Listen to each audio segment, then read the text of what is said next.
Money for a Motorbike by John Milne. It was the month of June, and the weather was beautiful. Stuart left school. He was on holiday, but he was not happy. He did not have a motorbike. Stuart was 17 years old. He left school, but he did not start work. All his mates started work immediately, but Stuart did not want to work. He wanted a long holiday, and he needed a motorbike. Stuart lived in Leeds, a big city in the north of England.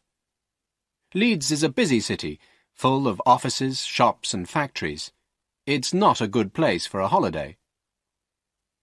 Martin, a friend of Stuart's, worked in a garage.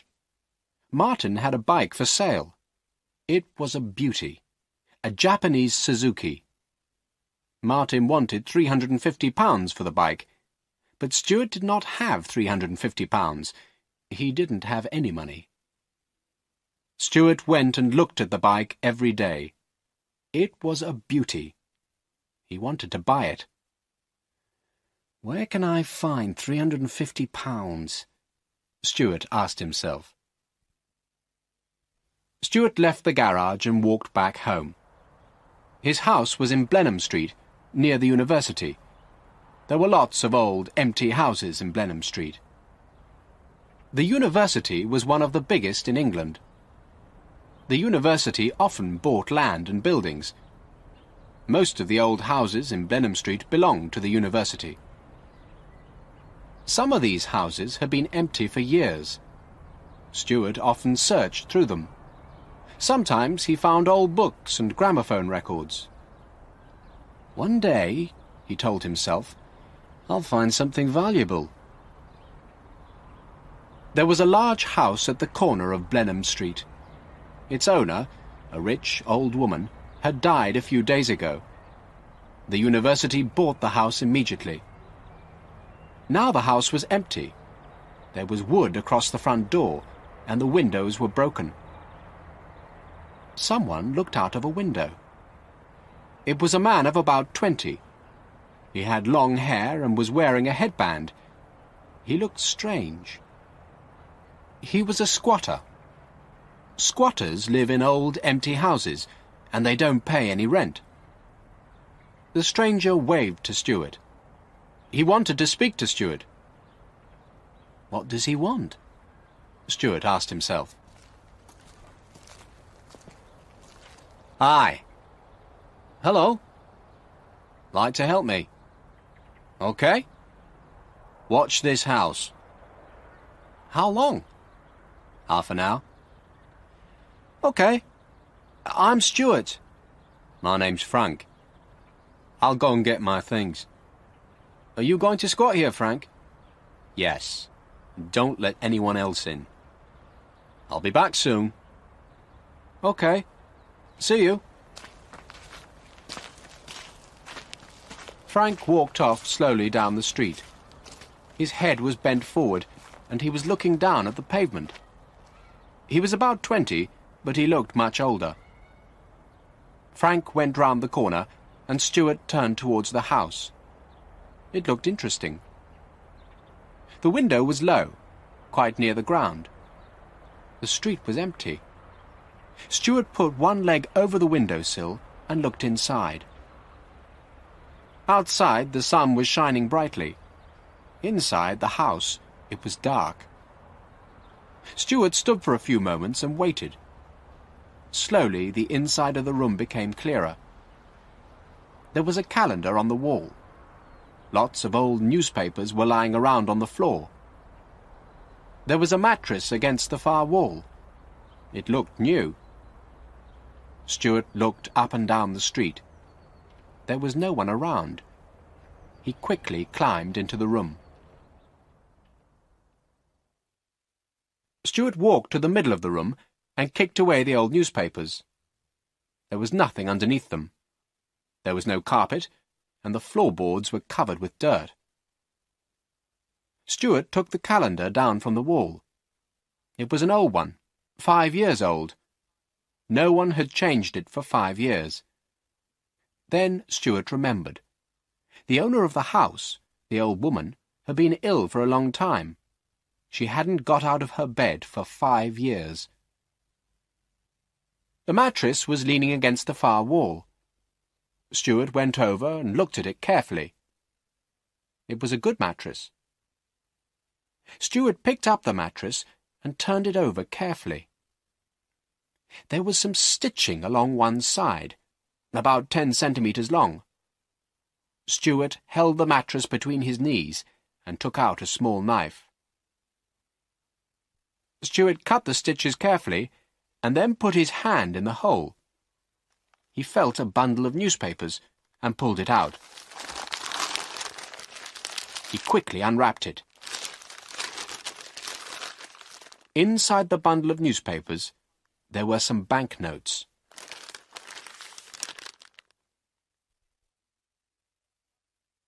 Suddenly, Stuart heard a voice. It was Frank. "Hey! Stuart! Where are you?" Frank was shouting. Stuart quickly wrapped up the money inside the newspapers. He held the bundle behind his back. "I'm in here, Frank!" he shouted. Frank came up to the window and looked into the room. "What are you doing in there?" Frank asked. "Nothing," replied Stuart. "I'm looking around." Frank climbed into the room and came closer to Stuart. Stuart moved to the wall. He held the bundle of newspapers behind his back. Frank looked round the room. He didn't see Stuart's knife on the floor. "You haven't taken anything, have you?" asked Frank. "I haven't taken anything of yours," replied Stuart. "You've moved this mattress," said Frank. Frank picked up the mattress and turned it over carefully. Then he saw the hole in the side. "You cut this mattress?" "It was stitched." "Is this your knife?" "Yes." "What were you doing?" "Nothing." "You found something." "I didn't." "What's that in your hand?" "Where?" "Behind your back." "Nothing." "You got something." "Some old newspapers." "Hand them over."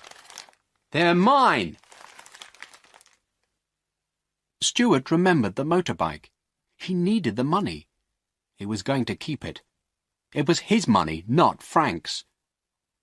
Frank was holding Stuart's knife in his hand. He came nearer to Stuart. "Give me those newspapers," he said again. Stuart had an idea. "There's something else in the mattress," he said to Frank. "There was something under the newspapers. It's still there." Frank looked at Stuart for a few moments. He didn't believe him at first. "Look and see," said Stuart. Frank put the knife down on the floor. He picked up the mattress and put his hand deep in the hole. Stuart did not wait for a moment. He turned and jumped out through the window into the street. He ran quickly. There was a turning on the right. Stuart ran round the corner. He heard a shout behind him. It was Frank. Round the corner, there was another old empty house. It had a large garden on one side. Thick bushes had grown all over the garden. Stuart jumped over the low wall. He ran for a few metres and then hid under some bushes. Stuart heard more shouting and footsteps. The footsteps became louder, then they stopped. Stuart waited silently. He did not breathe. Then the footsteps started once again. Stuart laughed quietly to himself.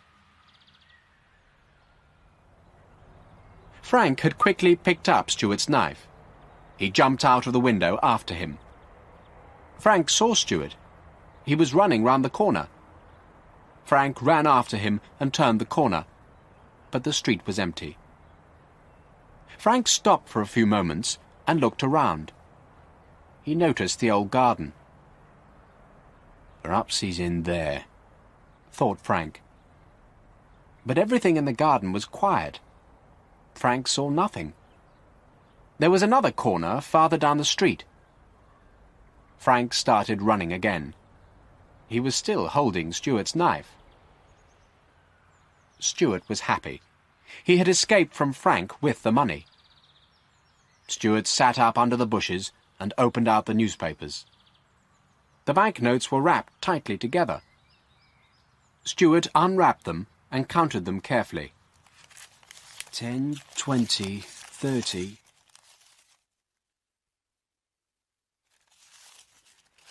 320, 325. Stuart had found £325, and Martin wanted £350 for his motorbike. It was cool in the garden, and Stuart lay back under the bushes. "I'll wait here for half an hour," thought Stuart. "Then I'll go to Martin." It was now nearly 12 o'clock. The day was getting much hotter. A police car was parked in a side street.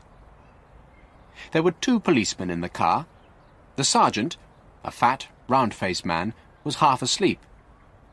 The other policeman was younger and taller. He was a constable. Suddenly, the constable sat up. He had seen something strange. "Wake up, Sergeant!" he shouted. "Look over there!" "Where? What?" asked the sergeant, still half asleep. "Over there! Someone's running with a knife," replied the constable. "The man's gone mad. It's this heat." "Quick! Get out and catch him," said the sergeant. The 2 policemen jumped out of their car. Frank saw the policeman. He threw Stuart's knife away and started to run. The constable soon caught him and held his arm tightly. The sergeant found the knife in some long grass. The constable took Frank towards the police car. The sergeant came up to them. He was holding the knife. "Oh, it's you," the sergeant said to Frank. "What's going on, Frank?" "I'm looking for a guy." "With a knife?" "What guy?" "He's stolen my money." "What money?" "How much money?" "I don't know. A lot." "You don't know?" "Where did you get it?" "In an old house." "Come on, into the car."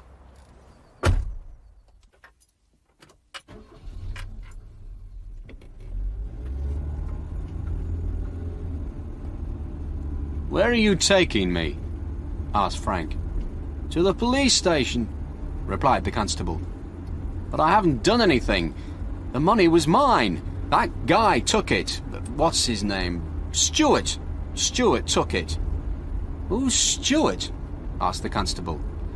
"I met him in an old house," replied Frank. "Where you found the money?" asked the sergeant. "Yes, I found it inside a mattress," said Frank.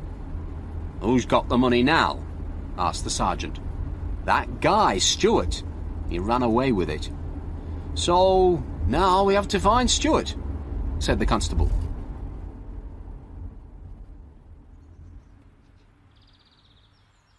Stuart waited in the garden for half an hour. It was getting hotter. It was nearly 12 o'clock. "I'll have to move now," thought Stuart. "Martin goes for his lunch at 12:30. Stuart looked out carefully from the bushes. The garden was empty. He hurried out of the garden onto the street. He walked towards Martin's garage. Stuart did not see the police car. It stopped outside the garden a few moments later. "Look in this garden," Frank told the policeman. "Perhaps he's hiding in here."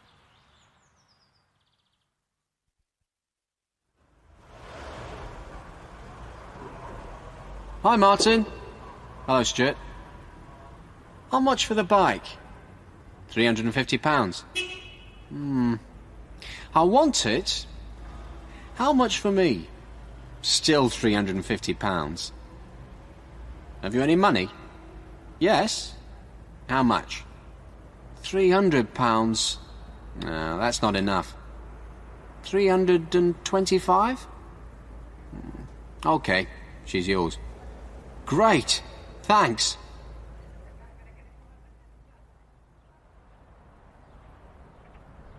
The policeman got out of the car. Frank got out too. The constable held his arm tightly. The sergeant went into the garden. He looked around for some time. Then he came back. He was holding a bundle of newspapers.